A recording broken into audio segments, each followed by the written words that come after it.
Good morning everyone, কেমন আছো তোমরা সবাই? আশা করি ভালো আছো, সবাই কাছে সুস্থ আছো, আমিও ভালো আছি। আর সকাল সকাল বেরিয়ে পড়েছি, দেখো কোথায় যাচ্ছি। তো আজ হলো সোমবার, আর এখন বাজে ঠিক 8টা। আর দেখো আমি রাস্তায় আছি, বেরিয়ে পড়েছি, অটোতে অলরেডি বসেও পড়েছি। তো আমি যাচ্ছি ছেলের স্কুলে, ফার্স্ট টার্ম খাতা দেখানোর আছে, আর টিচার প্যারেন্টস মিটিং আছে, তো সেই জন্য স্কুলের দিকে যাচ্ছি। তো অটো থেকে অলরেডি নেমেও পড়েছি।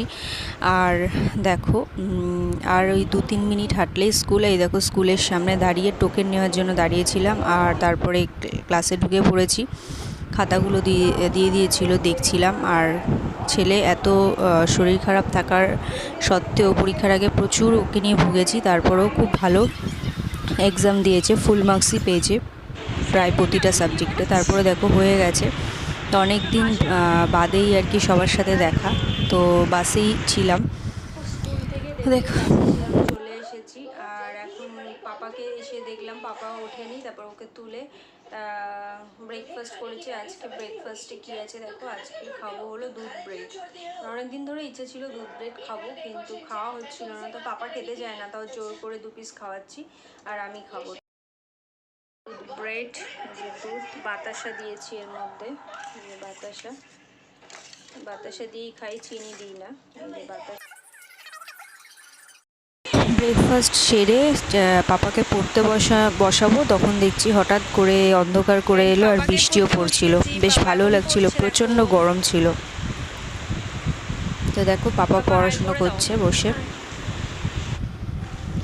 তো তারপরে বিকেলবেলা, এটা মোটামুটি 6টার পর, পাপাকে টিউশন দিয়ে বোন আর আমি চলে এসেছিলাম একদম আমাদের এখানে একটা পার্কে। কারণ আজকে ওই যেখানে বসি সেখানে যায়নি, ওখানে খুব জল হয়ে গেছে। আর মেঘের সৌন্দর্যটা এত সুন্দর লাগছিল, তো তোমাদের সাথে শেয়ার না করে পারলাম না। দেখো ওয়েদারটা ছিল দারুণ, আর এরকম লেকের পাশে বসে কার না ভালো লাগে, আমার তো ভীষণ ভালো লাগে। আর এত সুন্দর ঠান্ডা হাওয়া দিচ্ছিল, মানে জাস্ট বসে বসে ফিল করছিলাম বোন আমি, খুব ভালো লাগছিল। সারাদিন বাড়িতে কাজবাজের পরে যখন একটু রিল্যাক্স ফিল করা যায়, বেশ ভালোই লাগে। তারপরে চা খেতে চলে এসেছিলাম একদম জয় সিনেমার সামনে। তারপরে বোন আর আমি চা খেতে খেতে একটু গল্প করছিলাম। তারপর দেখো পাপাকে নিয়ে বাড়িও চলে এসেছিলাম, আর ওর পাপা আরও গান শুনছিল। তারপরে দেখো ডায়মন্ড প্লাজাতে একটা কম্পিটিশান আছে, সেটা ফিল আপ হচ্ছিল ফর্মটা। তো এটা নেক্সট ডে সকালবেলা, মানে মঙ্গলবার।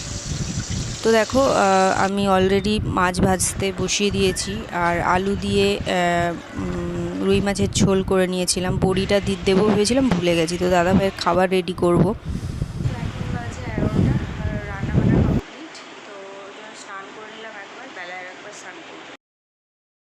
যেহেতু সকালেই তোমাদের দাদাভাই যেহেতু বেরোয়, রান্নাটা কমপ্লিট পুরো করে নিয়েছিলাম, সেই জন্য ভাবলাম বিছানার চাদরটা পাল্টে নিই। তো বিছানার চাদরটা পাল্টাচ্ছিলাম, আর পাপাকে বাইরে পাঠিয়েছিলাম, কারণ হলো ডাস্ট অ্যালার্জি আছে যেহেতু। তো এই দেখো চাদর পাচ্ছিলাম, আর অলরেডি সব কিছু কমপ্লিট হয়ে গেছে। এবার পাপাকে স্নান করাবো। তো স্নান করিয়ে তারপরে আমি বাকি কাজটা সেরে স্নান করব। তো তারপরে দেখো বিকালবেলা, এটা হঠাৎ করে বোন মা ফোন করলো একটা জায়গায় যাওয়ার জন্য। তো দেখো একদম নাগেরবাজারের যে অটোটা, সেখানে বসে পড়েছি বোন, আমি, মা, মাম্মাম আর পাপা। তো তো যাচ্ছি হলো সোনার দোকান পিসি চন্দ্র জুয়েলার্সে যাচ্ছি। তো দেখো অটোতে আছি, আর ঠিক আছি হলো বাঙুরটা ক্রস করলাম। আর